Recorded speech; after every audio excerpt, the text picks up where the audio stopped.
Hey everybody, welcome back to another episode of Precision Rifle Media. This week I got Lonny Lesmeister with me. Lonnie, Lonnie lives out in western South Dakota, Martin, South Dakota, if I remember correctly. Yep. Um, Been shooting matches for quite a while. Lonnie, I'm going to let you introduce yourself a little bit about who you are and what you're doing in the industry. Some of the cool stuff you got happening out in Martin. Yep. Like you said, I'm Lonny Lesmeister. I live in Martin, South Dakota. I've been shooting since I think 2015, and just fell in love with the sport. It's a lot of fun, and um, I went pretty hard for to the matches for the national level ones for quite a while, and then I kind of slowed down now, kind of more going to the local ones, and but kind of always did the reloading stuff. Been reloading for about that long as well, and started doing some load development for my friends, and that kind of took off to different things, and decided I was gonna maybe start a business out of it. So that's where we'll probably get into that a little bit later or whatever. But started a company, Lacreek Precision, last year, and just specializing in loading custom ammo and building loads for people, and yeah, that's about it. Nice. Yeah, so tell us about, you kind of started some of this stuff, like, you did your coyote hunting thing. You still doing that?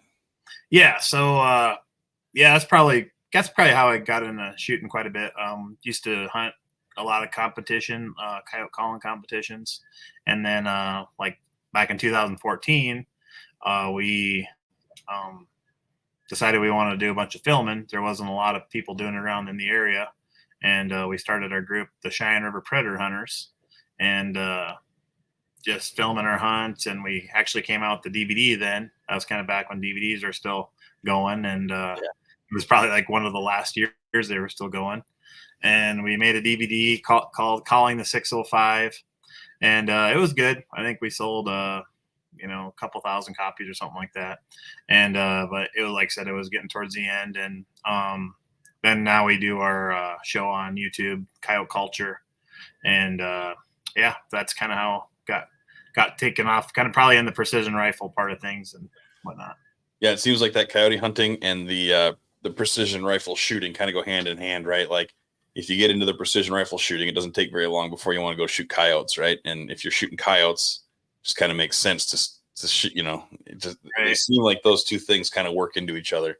Well, especially in South Dakota too, where things are just different in South Dakota. And if you haven't been here or any of the Western states, you probably won't know. But I mean, our land is so wide open. There's not a lot of trees, especially in Western South Dakota, and you might have a coyote hang up out there at 500-600 yards or something like that, and just because he probably seen you, and like especially on a dry year, the grass isn't very tall, and probably seen a blob out there or something. So you gotta be able to shoot them. Yep. So let's talk about your match shooting for a little bit. You did that pretty hot and heavy for a while there. How many wins have you had?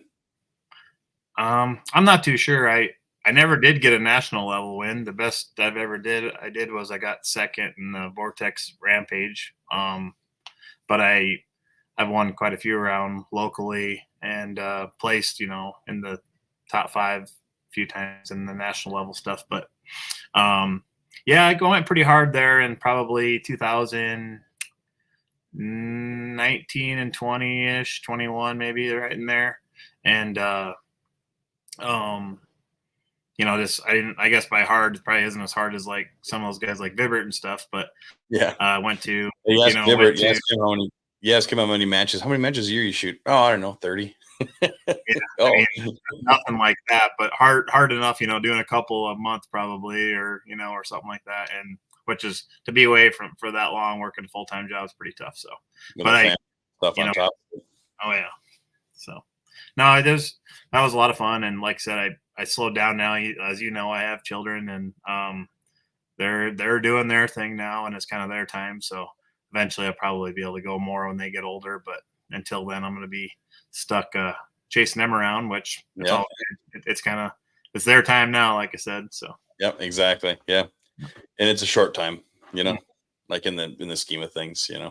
yeah, Um, cool. So then the Lacreek Precision, that's that kind of came about. I'm guessing you're not traveling as much, and it's kind of a good way to stay in the know and in everything, right? Does that kind of Right. sum that up there? Yeah, really, it does. I like I said, well, how it happened was I was hunting with Travis Stevens with TS Customs, and he comes down and we do a coyote hunt, at least one every year.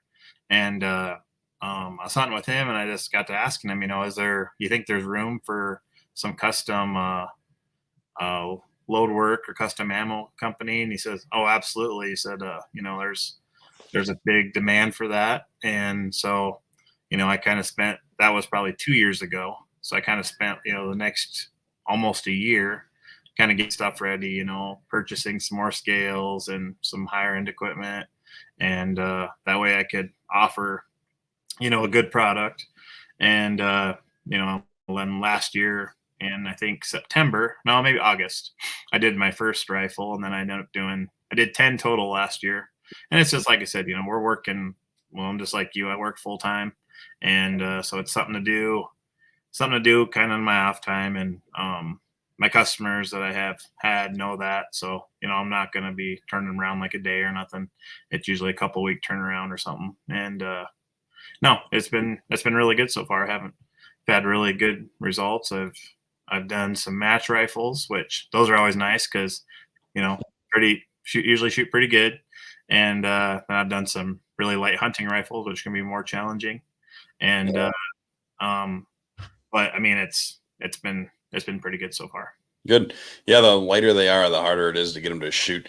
You know, It is. It's just a recoil factor and everything, and then kind of don't know how well they may shoot. barrels You know, and the barrels heat up pretty quick. And competition right? rifle, you can run a couple groups and feel good about it. But you get a light hunt rifle and you shoot 3, 4, 5 rounds quick, and then you're like, all right, well, is the barrel moving or Oh yeah, yeah, for sure.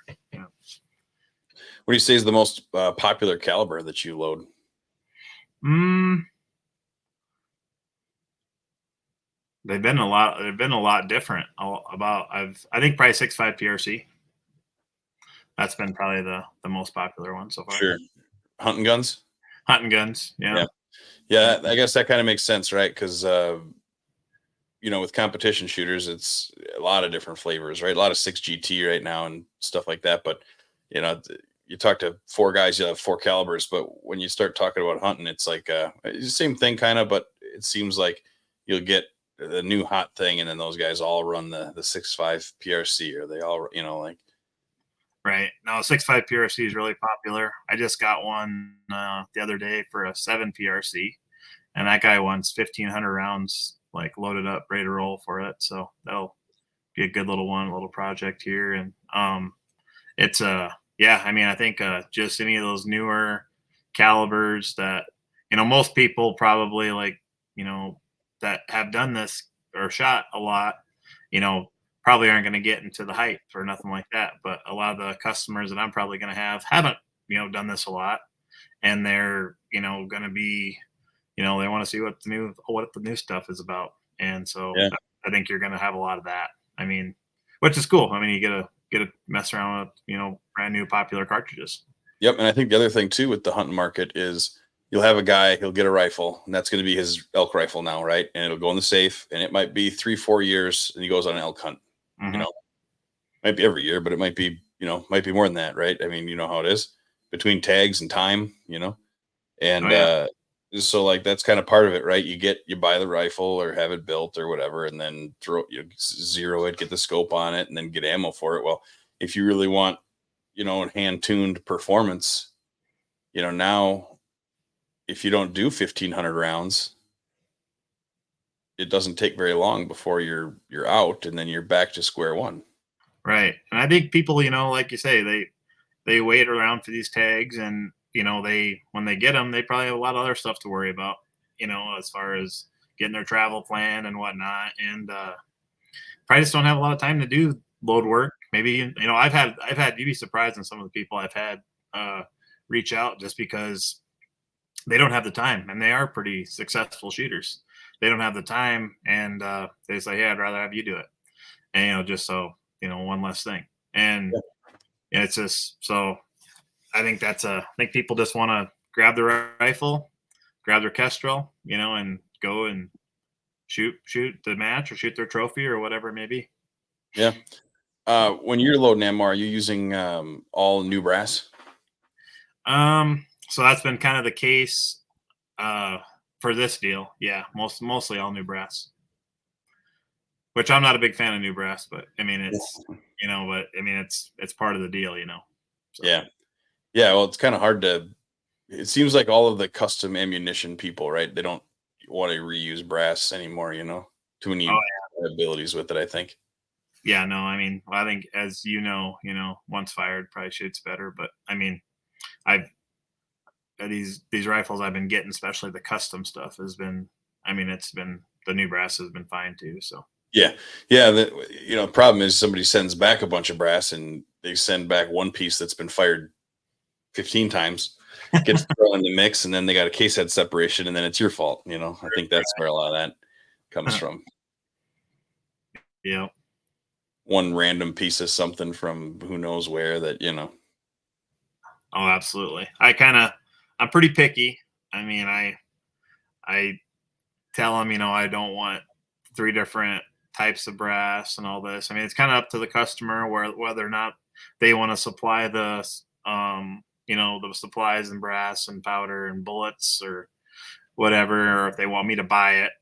And I'm always going to recommend the high quality brass. I not to say I won't, use something different, but I'm going to recommend the better stuff. And, I'm going to recommend it all try to be the same lot or try to, buy it, same time and whatnot.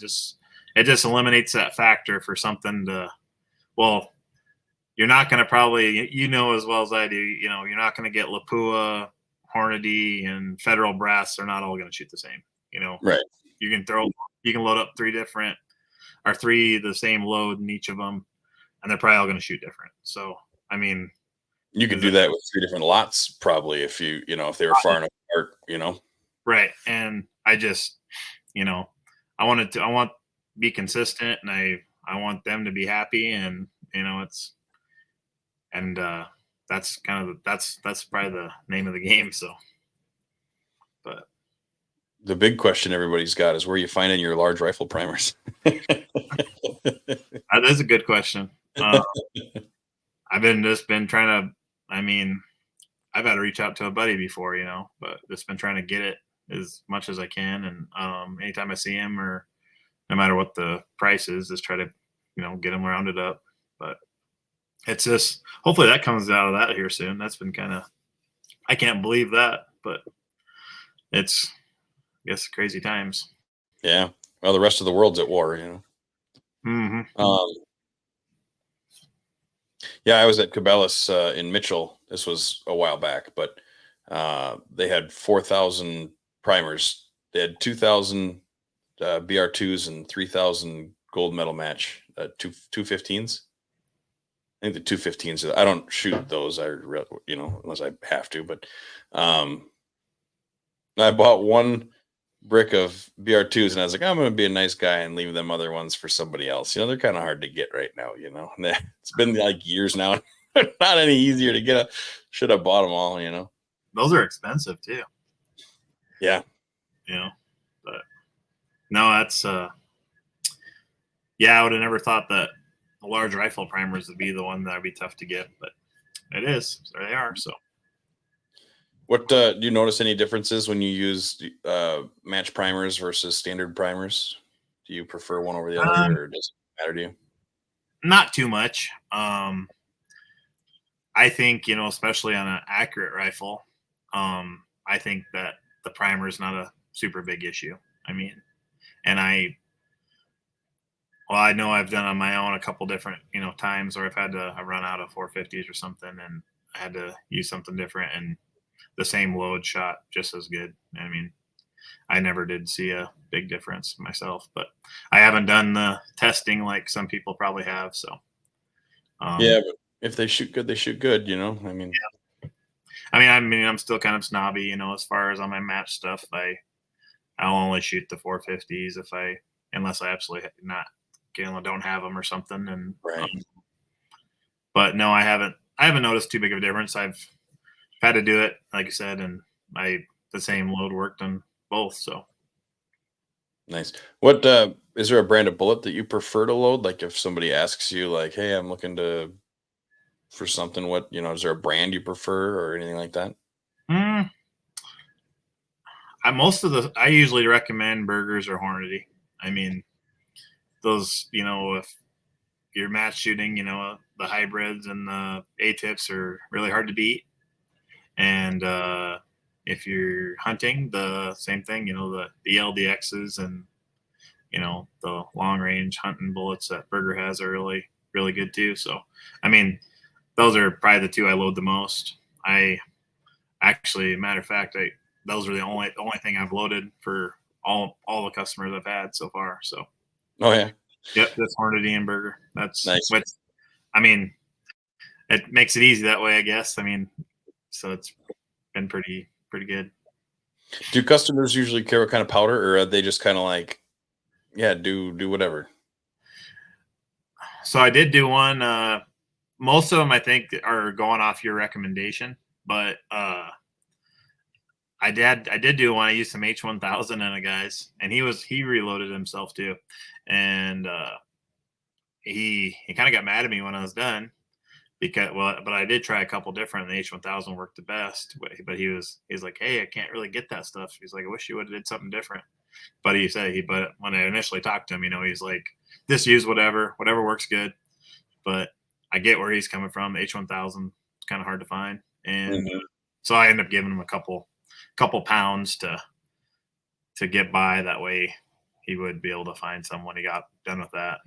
But it was but no, most of them are going on your recommendation on powder and what you think's going to work, and also like you know, look going forward. I probably will look at try to use the powders that are more readily available. Like for this 7 PRC, I don't think the 40 or H4831 shortcut's probably the best powder, but it's in there somewhere, and but it's pretty easy to get. So I'm gonna go on probably try to focus on that powder, try to make it work. But I think for the most part they're just whatever you recommend. Yeah, I just sold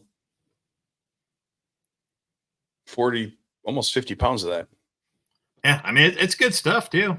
I mean I used to shoot it out of my very first rifle, that 6.5 284, and I've shot it in a Creed or a 6 Creed before too and stuff. And I mean, it's good powder.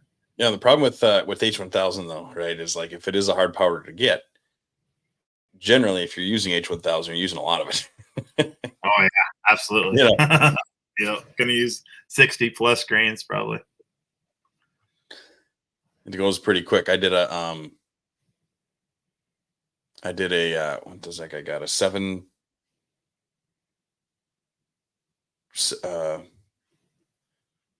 is a 7 PRC or a oh, it was a 28 Nosler, that's what it was. And that was I believe I used H1000 in that, or Rotumbo. God, I can't remember. Either way, they're hard to get. But it's like, you got a pound of it, and you're putting 80, 90 grains in. It doesn't when you're used to putting, 20 grains, 25 grains, it's like, oh man. Doesn't last very long. Then you start loading 50s, right? When we were doing that, it was like 256 grains in a 50. Yeah, Ooh, what we were loading anyway, right? So you get like what? There's 7,000 grains to a pound, getting like yeah, 10, not even 10 rounds to a pound. crazy.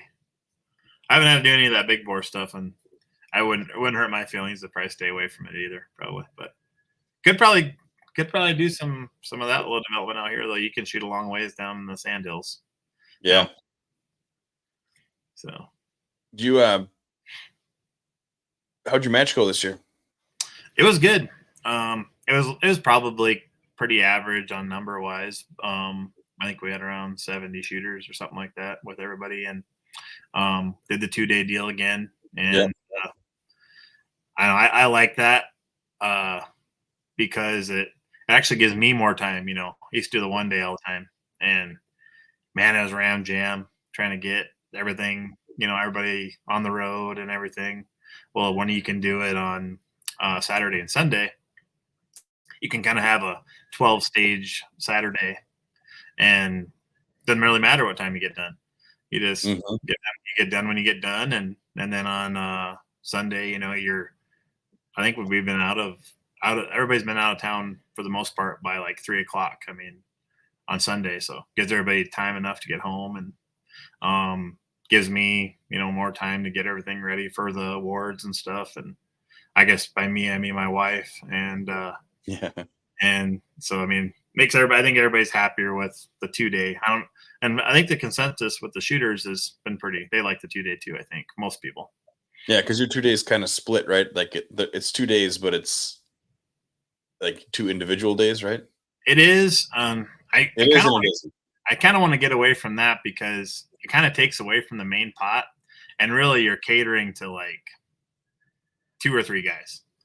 I mean, that don't want to go to both. And Mhm. I might still say you can come shoot or whatever if you want to both days, but or you don't have to go to one and not the other, or vice versa. But um, I think I might try to get away from that just because.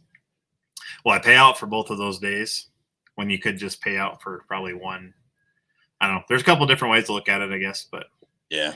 Yeah. and I give out a prize like this year. I give out three buckles for if you think about the day one, day two, and average buckle.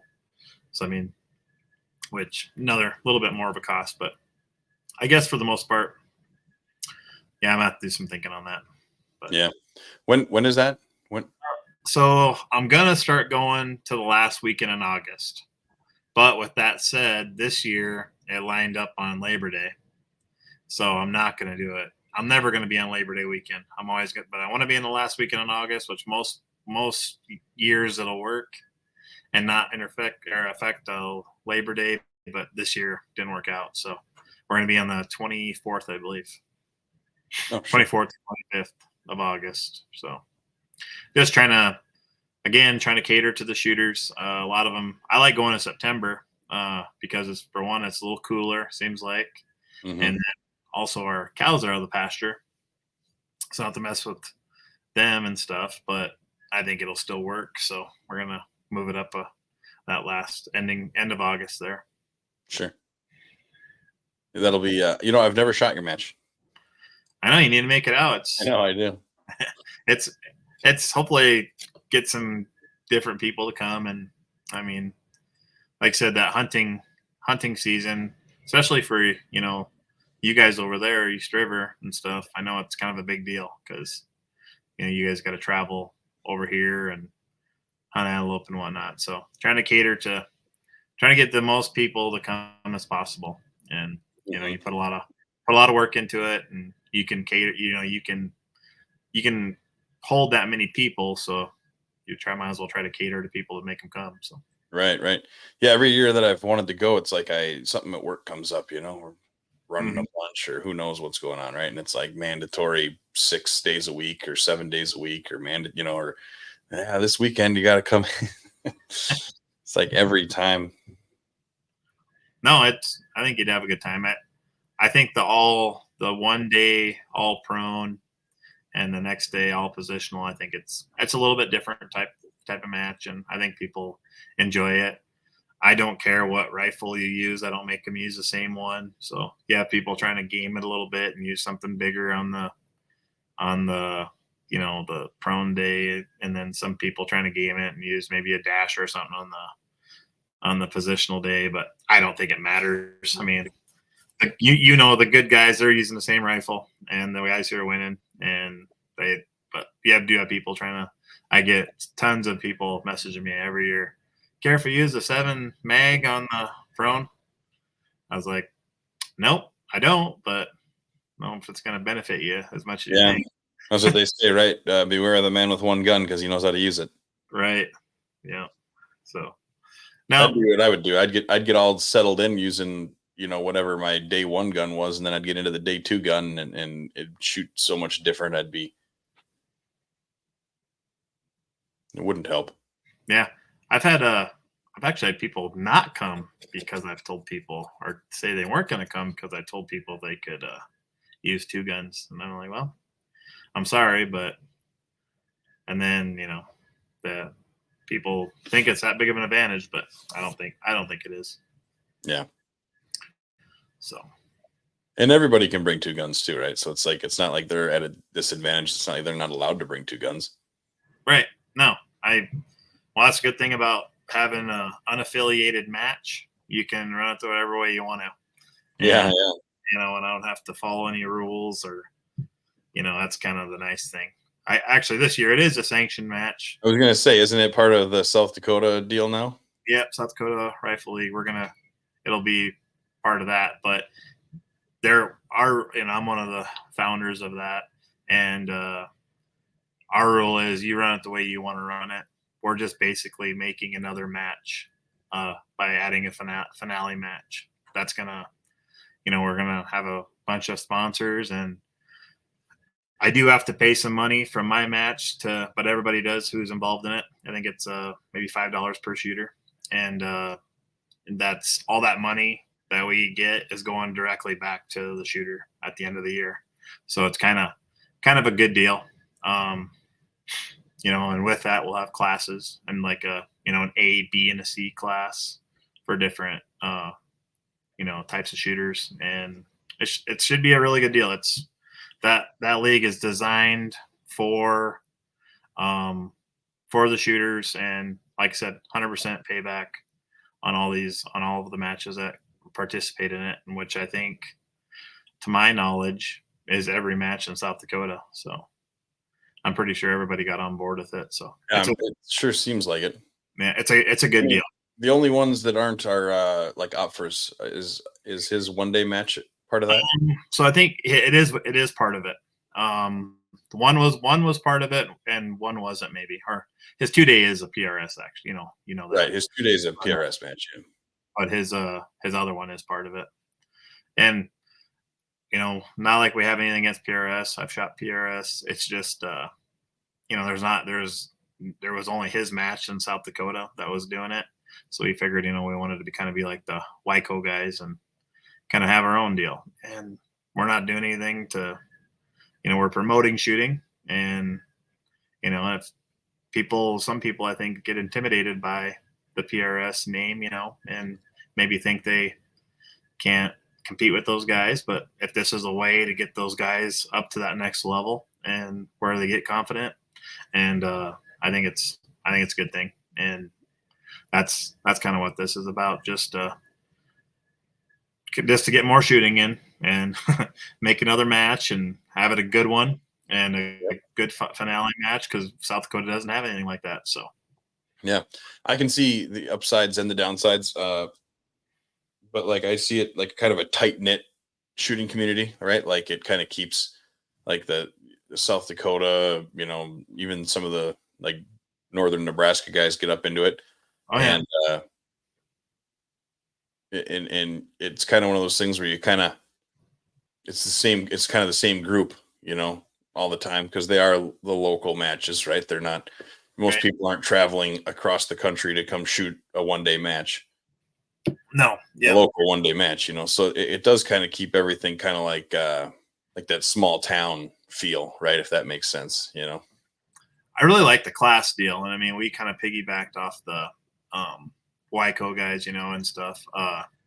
That class thing is, I think, really good for the sport. And, dividing them up into classes, like just say an A, B, and a C class, wherever your level of shooting is at that time, that's what class you'll, fall into. And so run that past everybody quick. So we're not keeping any in track of anything as far as points for the season. So all we're doing is, if you go to a match, one of our a sanctioned match, you're actually getting raffle, basically like a raffle ticket. So at the end of the year, at our finals, we will have a prize table, and the top I don't know, the top portion of the shooters will actually have a chance at a cash prize no matter what. But after that, it'll go on these raffle tickets, and we'll give so if you went to 9 matches, well, you'll have 9 more tickets in this raffle system. and we'll just start drawing names after that. Well, then, there'll still be placings. And then let's say there's 100 shooters. Well, if we go, 33 is at 33 is the cutoff or something. Well, then class B would be 33, that would be like a flight, kind of like golf. That would be your first flight. The top shooters would be in your championship flight. The middle shooters would be your first flight, second flight, so forth. But we're gonna wherever we decide to put it. We haven't really talked about where our cutoff is yet, but we're gonna pay out flights, kind of like they've been doing over there. Except for I think they keep track of like 3 matches and where your percentages is you're falling in for season points. But it's all going to be on the finale. So if you're just the finale match will be one we're counting. So if you fall into that next flight, well, it'll be a pretty substantial cash prize for the top 3 or 5 guys or whatever we decide to do there. And then again on the second flight or the C, the next one. So it kind of gives everybody a chance. And like I said, it's not really costing a shooter any more money. I think we will probably have a entry fee to the match, but that's going to be 100% payback. All the match directors in South Dakota are doing this kind of out of their goodwill. And I think Chris Opford this year is putting it on the finale. And, and so, I mean, everybody's kind of got a little bit of something into this, and it's different from any other organization where, I guess to my knowledge, maybe I'm not correct here, but every dime that we raise in this organization is getting paid back to the shooter, whether it be, through a meal or a prize or whatever it is. I mean, it's going to be, nobody's making any money off this deal. We're just trying to promote shooting and basically make it another match. But Sure. It seems like the system's a little bit like, now I'm going way back here. I haven't shot USPSA since, it's been like 15 years, but, there used to be like it was like DCBA master and grandmaster, if I remember right back then. Maybe it's the saving is different. Like I said, it's been a long time and I'm pulling back memories that, but when you went to like, you could go shoot at a like a big, the big competitions or whatever. I don't even remember, because like the local stuff, I never got too far into it to where I had to worry about how it was if you went to like a regional match. I shot the local stuff and had a good time, and that was really as far as I was ever going to take it. But if I remember correctly, like there was like if you were a C class shooter and you went to like the bigger match, you would be basically competing against the other people ranked as C class shooters.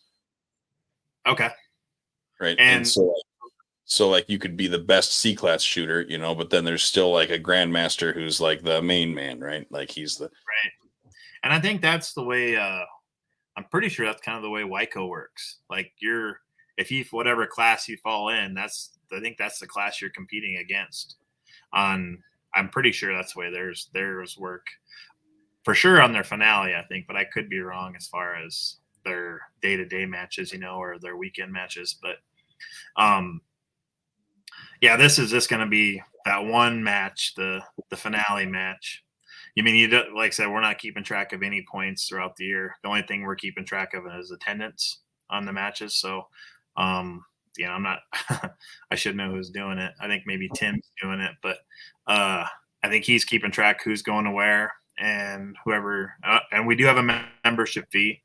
We have, I think, a $20 membership fee, and everybody has to pay that, even the youth. And like I said, we got all that. And so that's how we keep track of who's all in it. And also that money is going back to, to the shooter too. So it's a good deal. I mean, and to me, I think it's a good deal. There wasn't a lot of following for the PRS, and my matches used to be a 1-day PRS matches when we used to have a region, and there wasn't a lot of following for it in South Dakota in general. So why do you think that is? I think because to me, I'm going to tell you my personal opinion, and hopefully somebody on the higher ups would understand this, but what turns me off about it is that our region, our Midwest region, the finale, our region finale is in Missouri. That's absolutely absurd to me. I mean, to go down to a finale that's a 1-day finale, and I mean, just basically like a 1-day match and have to travel 3 states away. That doesn't make much sense to me. So, now we used to have our own region up here, and they done away with it. And maybe that's something that's going to come back. And I'm not opposed to someday going back to a PRS region match.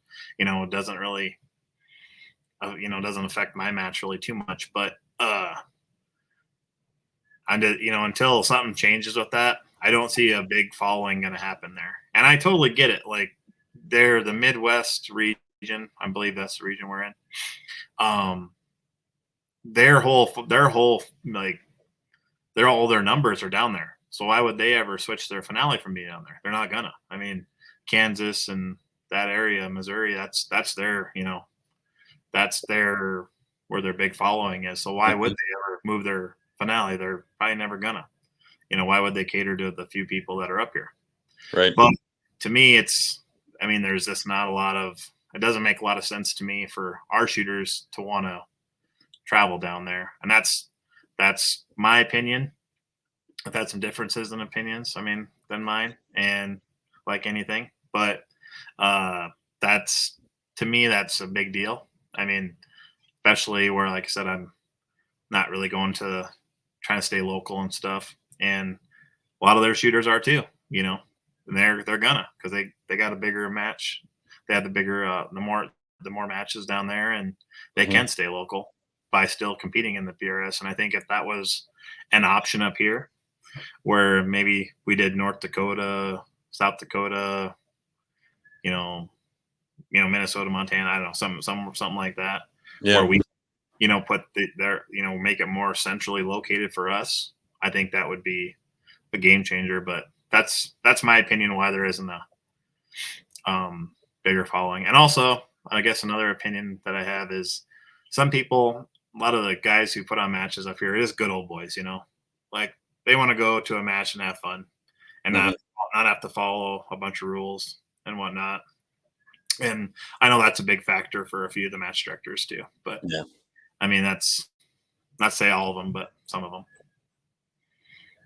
Yeah, it makes sense. I see kind of some of it too. Like it seems like some of it has been stemming from the days of the NRL when we were like the divide of the NRL and the PRS, right? Like we were in the middle where you had to kind of pick one way or the other. Yep. Oh yeah, and that's and it was hard because you had to get your 3 matches in, but you might have 5,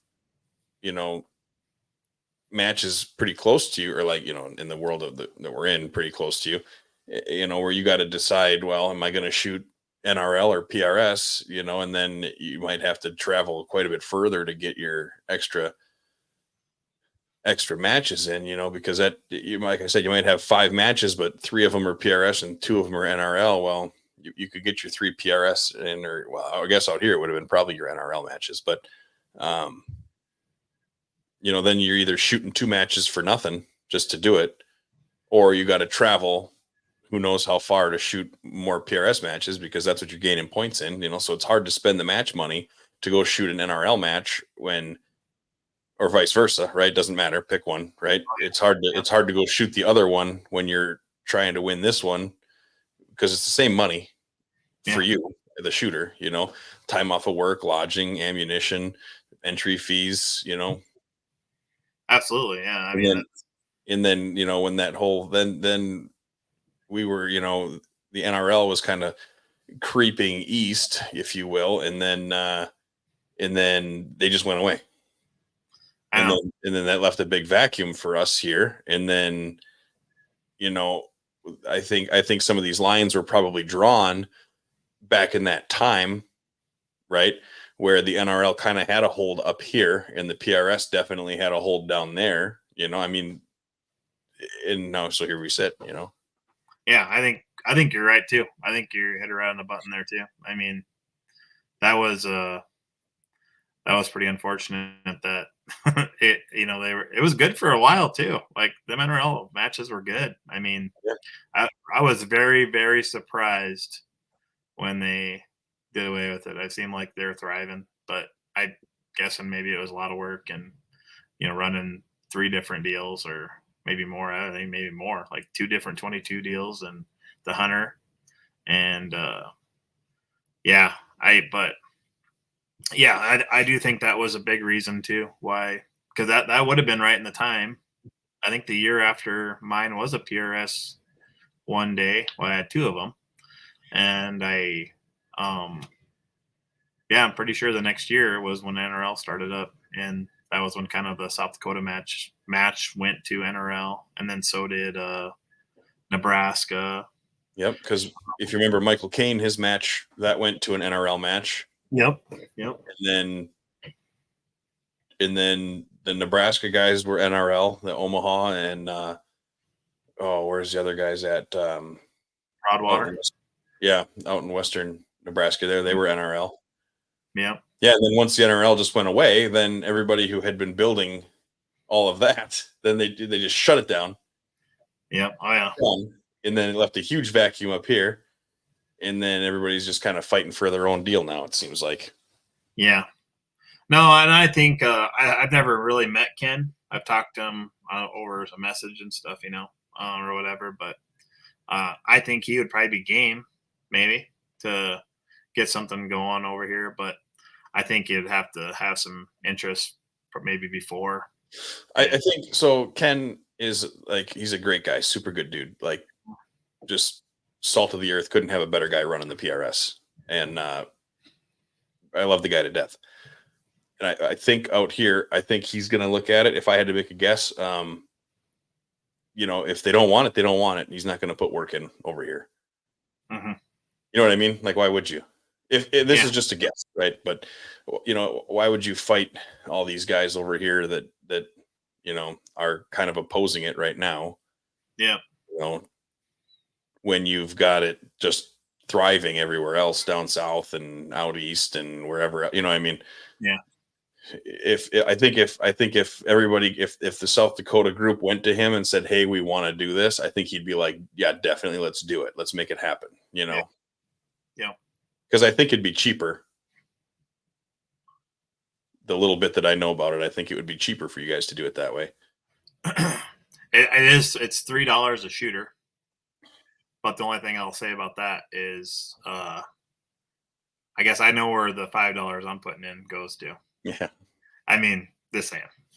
Yeah. So, I mean, that's the other way of looking at it. What I can tell you though is, whatever Ken is doing with the money is what needs to be done. I understand. I understand he's managing it well and everything. And I'm just saying that the way we're doing it kind of is, where it's 100% payback to the shooter. There's no, and you can't do that. You can't do that at his level either, right? Yeah, we have volunteers doing this. Yeah, exactly. We have volunteers kind of running this deal, and to be honest, means we're just talking about it. There is some of these match directors that probably, are not gonna go to the PRS. Right, that I'm aware of too. I know a couple of them for sure that they wouldn't do it. They're just not gonna, because they like just doing things their way, and they probably wouldn't change their format that they've been doing for 12 years or 13 years, whatever it is, and that's just kind of the way it is. It's unfortunate, but not to say that, like I said, I've told them other guys too, I would go if you get some of the other guys to talk into doing it, but I'm not going to do it if it's just going to be Chris's and my match. Yeah. Right. And it just doesn't make a lot of sense. So. No, I'm with you. I think, like I said, I think the biggest issue is the vacuum that was left after the PRS NRL fight. I think that's where it all stems from. I don't think it's any one person's fault necessarily or whatever. I think it really comes from that. And I think that the guys got a bad taste in their mouth for all of the national level stuff after that, because we got left kind of high and dry. Yeah. No, I mean, yeah, I think you're 100% right. So, but either way, it is good to see more of that coming up. I do like some of the outlaw match, 1 day match stuff though too. I do. I think that it would be a disservice to the sport to have all of the outlaw stuff go away. You know? Yeah. Well, you look at this last weekend. Went to Philip's match they have up there, and I would say Philip and my match are pretty similar in the payout side of it. I mean, I paid $2,000 to win it. Paid $2,000 to win his match. That's what Chris Opper won it, and he walked away $2,000. I think second was like $11.50. I mean, most 2-day matches, national level matches, aren't going to pay that good. No, at all. I mean, which people kind of know what they're going for. I mean, and that's what they do, But I mean, these kind of matches, I've always really I used to rodeo back in the day, and I always kind of compare this to rodeo. Like, I always you're always going to go where the more money's added or whatever. Well, in this, we always go where the more prizes are added in the precision rifle part of it. But I mean, it's I think that people appreciate that, where they people pay out, and I do the same thing. It's around probably $2,000 to win mine, and it's I think it's just a bonus. I mean, it's a big bonus if you're doing well and you can go, for especially for our local community. Like I can't remember where the furthest person's ever been. Probably like Wisconsin, though. Some of those guys come over from Wisconsin, but I mean, don't get a lot of traveling to come to my match, but I think the locals especially appreciate, maybe having a chance to win some cash and stuff like that. Yeah. I think the trade-off there is you either have to have like pretty low match fees or a pretty decent payout prize table type of a deal, right? That's the thing. If you're going to pay a bunch of money to go, you want to have a decent prize table. If it's real cheap to go, the match is good, but it's real low cost of entry. I think that most people are like, yeah, there's no prizes, but it was like $50 to shoot, I think that's the trade-off, Yeah. No, I do think the outlaw matches are good, and I like mine. I mean, I like to be able to kind of do some every once in a while, something a little bit different that you maybe couldn't do at a PRS match or something. And but for the most part, my matches is just like any other match. I mean, we don't do any crazy scoring or anything like that. I mean, it's 1 point per impact, and I mean, but it's nice not having to do some of that, and it'd be nice to have a little organization too. So you look at place. I think I was probably one of the first people to sign up. I paid Tim. I mean, like he was talking about it, and I sent him money, and I was like, "Here's $20." Yeah. Just because, like I said, I do think that the outlaw organizations, I think they have a spot for sure, just as far as growing the sport and like you said, the good old boys club, right? Like it is that way a little bit, but it's a very welcoming good old boys club, right? Like it's not like usually you say good old boys club and it's like not that welcoming of a deal, right? So it kind of makes it sound like you're it's the same 20 people and that's the way we like it, but it's generally, the sport is not that way, right? Where you could show up with nothing and people will let you use their stuff. I mean, that's how welcoming this community really is. I don't know if I've ever had a person on who said this sport's big enough, just everybody just go shoot USPSA and leave us alone. Right. Literally everybody that comes on says, I am here to help grow the sport. I want this to be like, it's going in a good direction. It's a lot of fun. I'd like to do it more, Yeah. I mean, just like you say, there's so many people willing to help, whether it be, equipment. Heck, I've loaned my backup rifle back when I was going hard enough to have a backup rifle, out to people because my buddy Charlie Wan, his rifle went down one time, or his scope slipped or something. He used mine the rest of the day and probably hit more targets than I did. Or then same thing, like other Kenny Nordstrom at my match, last year or maybe 2 years ago, his gun kind of went down after the first day and he used mine all the second day. And he might not have liked it compared to his, but it I mean, did he let you know too? I mean, it's just one of those things where usually there's about at least somebody that will let you do the same thing at a match. I mean, hey, I got a backup gun, just pay me for my ammo. Nobody really cares or whatever. Or maybe they don't even want paid back for their ammo. No one. That's a cool thing about this sport. Right. Right. So when you say good old boys club, like I said, it makes it sound a little bit exclusive, but it is not that way. If you know somebody who shoots a precision rifle match and you want to go learn how it is, just go with them and follow them around. Nobody's going to care if you're there walking around, No, yeah. They'll usually be like, why aren't you shooting? Yeah, exactly. Yeah. You should have let me know you're coming. They could use my rifle. Yeah, exactly. Exactly. Yeah. I mean, you let somebody know and 2 phone calls later and you'll have a rifle and a ride and a place to stay. And yeah. No, it's a pretty cool sport. And really if you're into this sport, you're probably going to know somebody that knows somebody that knows somebody. I mean, everybody's willing to help you out and, try to, I made more friends in this sport than probably any other one for sure. I mean, it's just the same type of people and it's cool. Yeah. And it's funny too, like everybody's competing, but everybody'd help everybody. Like, Oh yeah, it's not like stuff like racing, right? Like rarely in like racing do you see, and I don't know much about rodeo, but in racing, like you're not going to see a lot of people being like, oh yeah, here, use my thing, Oh, yeah. Like, good, that guy's out, Yeah. Rodeo, I would say rodeo is like, especially in the Russ Sox I did. So like I rode bareback horses and mainly in bulls and stuff. And it's probably pretty similar to precision rifle. People are they'll let you if you need something or they'll help you out. And, it's one of those things where the people who do this are few and far between on both rodeo and precision. Right. Yeah. Yeah. I mean, it's not like this is super, super popular. And so, I mean, I think everybody's kind of the same mindset. So that's pretty cool. Yeah, the funny part about you say it's not super popular, it feels super popular, like to me, right? Because everybody that I know does it. Yeah.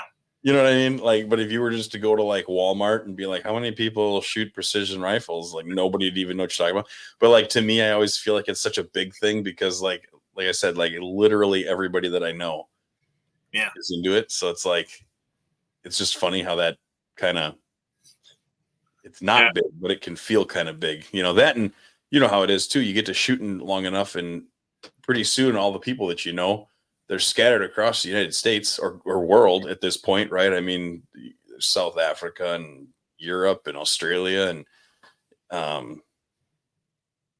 it's like it makes it feel so big, but it's like it's such a small. That's why so many people so far, right? Because it's so small that. Oh yeah, I understand 100% what you're saying, and then really in the big scheme of things, we're just a small speck on the very, very large, spectrum. And especially when you talk like, well, I don't know why these manufacturers can't do this thing. And it's like, because the hunting market is 100 million times bigger than the precision rifle world. Yep. 100%.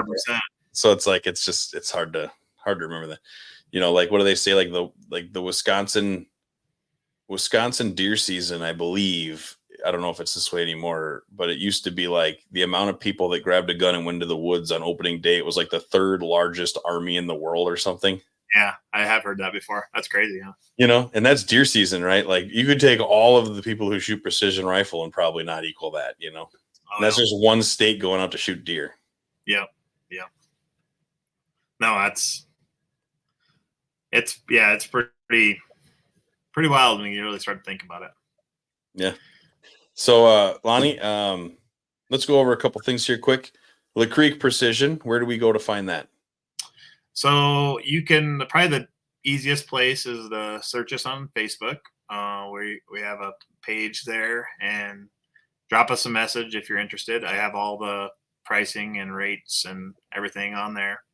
And I mean, pretty much what we charge. And other than that, you can reach out to me on there or send me an email at lacreekprecision22@gmail.com. Either one of those would work, and them are probably the 2 best places. Cool. What about your coyote hunting stuff? Where's the best place to go find that? You can just go to YouTube and look up Coyote Culture, and you'll have, I don't know how many videos we have on there, probably 50, 60, 70 videos on there. And yep, just follow us on there. And we do have a Facebook page too, the Cheyenne River Predator Hunters. And you can watch either one of those or get on there and keep up with us. Yeah, those are probably the two best places to go for those two. Sure. What about your match?